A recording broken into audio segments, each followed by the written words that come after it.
ใจหดหูยืนอยู่ท่ามกลางสายฝนเห็นพี่น้องเฮาหลายคนเอา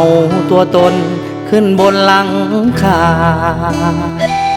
น้ำท่วมข้างใหญ่เขื่อนสานหัวสวนให้นาจำใจไปทางน้ำตาลุงป้าเอาอาพี่น้องสาวตายขมวนสวรรค์สารวันอัตตปือเสกอจำปาสักปากเส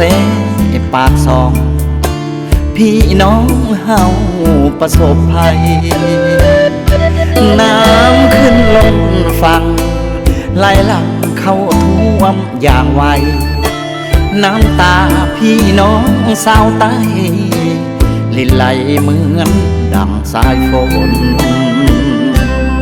ช่วยกันเด้อช่วยเหลือผู้ประสบภัย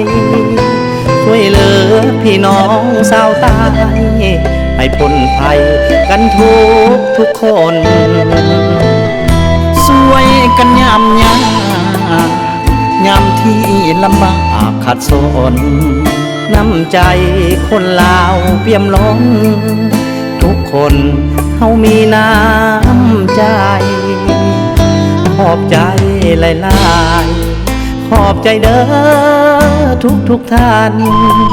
ไอ้น้องตำรวจทหาร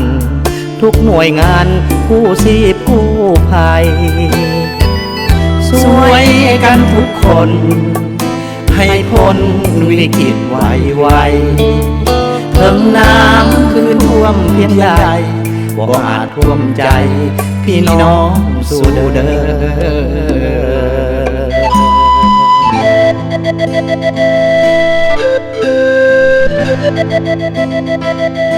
อ